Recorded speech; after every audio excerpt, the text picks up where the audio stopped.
ഇന്നെന്താ ഉണ്ടാക്കുന്നത്? നമ്മൾ ഇന്ന് ഉണ്ടാക്കാൻ പോകുന്നത് ഒരു പഴം പുളിശ്ശേരി. ശരി, അപ്പൊ പഴം അധികം പഴുക്കാത്ത പഴമാണ് എടുത്തിരിക്കുന്നത്. അധികം പഴുക്കാത്ത ഒരു പഴം ചെറുതായ കഷ്ണങ്ങളായിട്ട് അരിഞ്ഞു വെക്കുക. പിന്നെ ഈ പച്ചമുളക് ഒരു 3 പച്ചമുളക് അതും ചെറുതായിട്ട് അരിഞ്ഞു വെക്കുക. പിന്നെ ചുമന്നുള്ളി അതും ചെറുതായിട്ട് അരിഞ്ഞിട്ട് ചുമന്നുള്ളിയും വെളുത്തുള്ളി അരിഞ്ഞു വെക്കുക. പിന്നെ ഒരു നുള്ളു ജീരകം, ഉണക്കമുളക് 2 കഷ്ണം, വേപ്പില, തേങ്ങ. അപ്പൊ തേങ്ങ എത്ര എടുത്ത? തേങ്ങ ഒരു അരമുറി തേങ്ങ. അതിനകത്ത് ഒരു നുള്ളി ജീരകം, ഒരു കഷ്ണം വെളുത്തുള്ളി, ഒരു ചെറിയ കഷ്ണം ഇഞ്ചിയും, ഒരു സ്പൂണ് മഞ്ഞൾപ്പൊടി.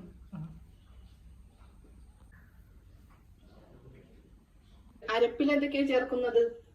അരപ്പിൽ ചേർക്കുന്നത് ഒരു സ്പൂൺ മഞ്ഞൾപ്പൊടി, ഒരു നുള്ളി ജീരകം, 2 കഷ്ണം വെളുത്തുള്ളി, ഒരു കഷ്ണം ഇഞ്ചി. ഞാനിപ്പോൾ അരച്ചിട്ട് വരാം കേട്ടോ. പച്ചമുളക് ഇടുക.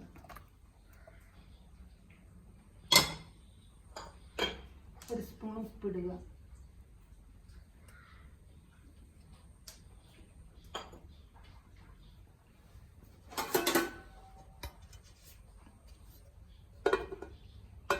വെച്ച് അരമണിക്കൂർ കഴിക്കുക.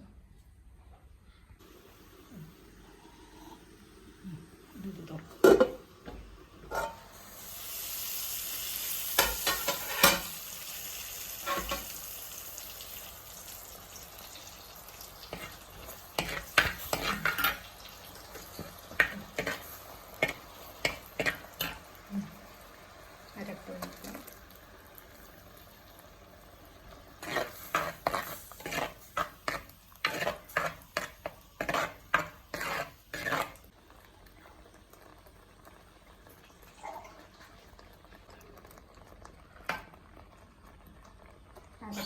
ചൂടായി കഴിഞ്ഞു. അതിനകത്തോട്ട് മോരൊഴിക്കുക. വെള്ളവും ഉപ്പും ആവശ്യത്തിന്.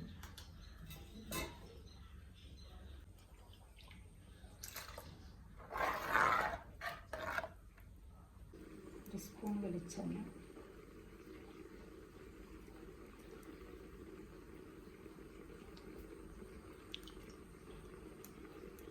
സ്പൂൺ വെളിച്ചെണ്ണ ഒഴിച്ച് എണ്ണ ചൂടായിട്ടുണ്ട്. ഒരു നുള്ളി ഉലുവായിട്ട് ചൂടാകുമ്പോഴത്തേക്ക് ഒരു നുള്ളി ഉലുവ,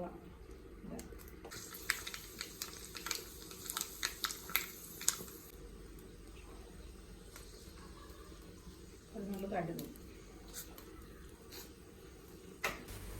കടുക് പൊട്ടിയ ശേഷം ഉള്ളി, വെളുത്തുള്ളി, അരിഞ്ഞ വറ്റൽമുളക്, കറിവേപ്പില ചേർത്ത് 1 സ്പൂൺ ചെറിയ മുളക് പൊടി ചേർത്ത് കറിയിൽ താളിക്കുക.